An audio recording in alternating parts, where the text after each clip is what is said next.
It's always really funny how A2Z does their boxes. And I've not opened this yet. It's still sealed. Just kind of got the edges so that I can pull it. I just wanted to show how, because if it's like the last three that I received, it's literally a very small piece of padding, which is doing nothing. Oh, they actually put it in a box this time. Well, that's a start. That is new. Last time it was just in its little case. This video is being sponsored by A2Z. Use the code in the description, Matthew Sarda, for 10% off your order with A2Z. Just as a little comparison, this one doesn't look as dirty as it does in the camera. That's cool. Anyway, this one's been in the car. This is the Tesla official adapter that converts your NACS to CCS, or I guess the other way around, really, so that you can plug your car into a CCS charger. And this is great. It's official Tesla. It works great. It even has a spot for my J1772. But this is the A2Z, and as you can see, it is considerably longer, and it even has a longer locking pin, so that's interesting. The reason for this is because the Cybertruck doesn't fit. The trim pieces just stick out too far, and it only goes in about this far and doesn't work. You need a much longer one like this one to do it. Now, I do notice that this has some sort of something right here, almost like a little door could go there.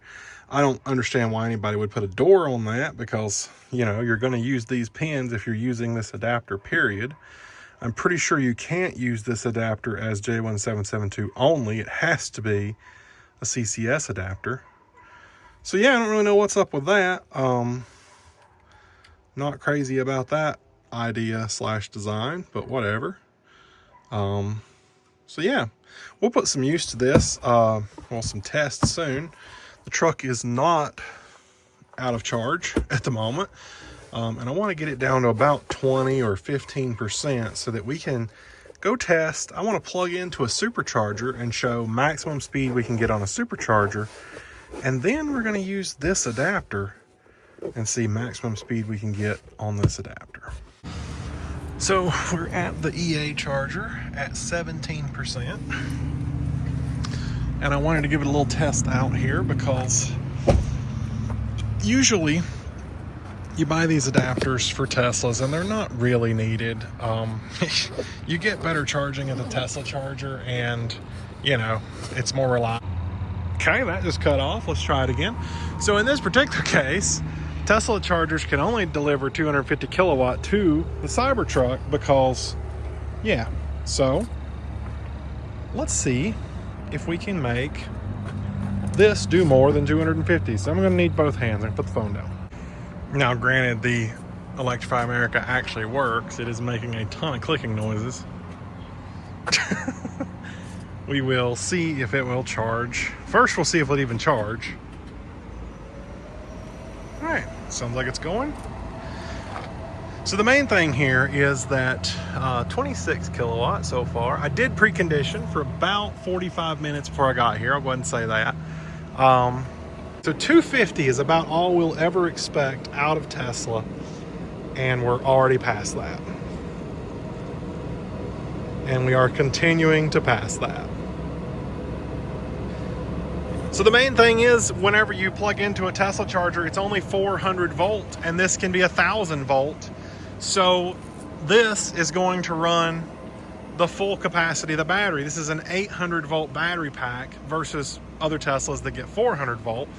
So at 800 volt, we're able to push way more power through at lower amperage, which is why we're seeing over 300 kilowatt here at this charger. 323 according to the charger. We'll just look at the truck.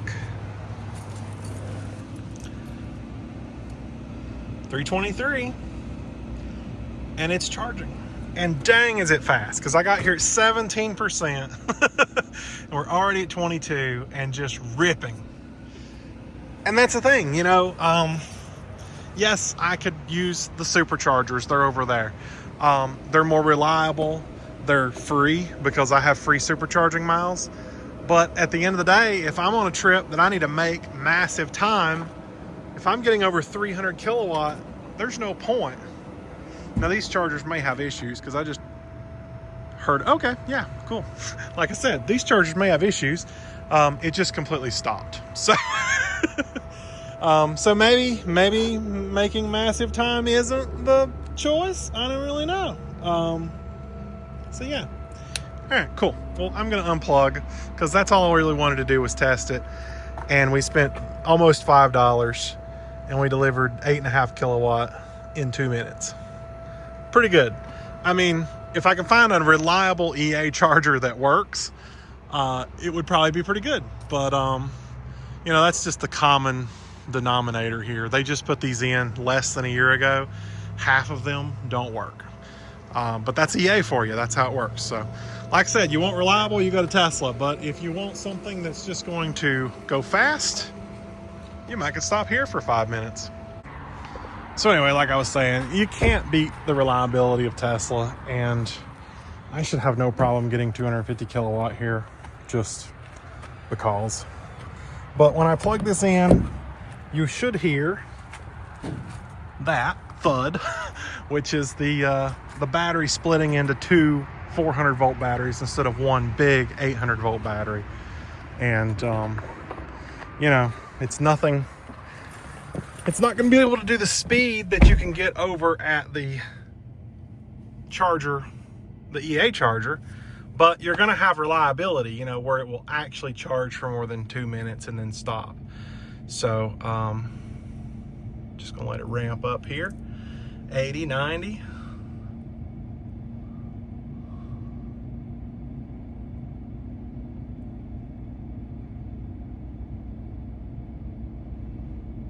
So we're looking for 250. We're already above 150, which is a V2 supercharger. 204, 210.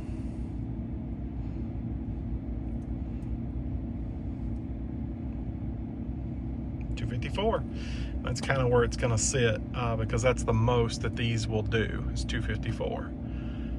I've seen some go up a little higher, 257 or so, but that's about it. That's no slouch. That's still pretty good.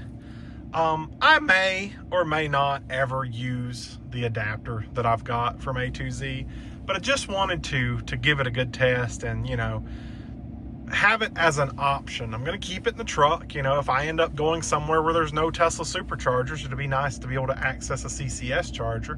But at the same time, to be able to know that I can get more speed out of a CCS charger, that's kind of a huge benefit to me. Now, you know, you got to play with actually activating the charger and getting it to work and it not completely dying on you. But, you know, there's that. I think that's mainly just an EA problem. But this right here will hold the 250-ish kilowatts for a really long time. I think 35% before you start seeing a dip. So we might just hang out until the dip happens.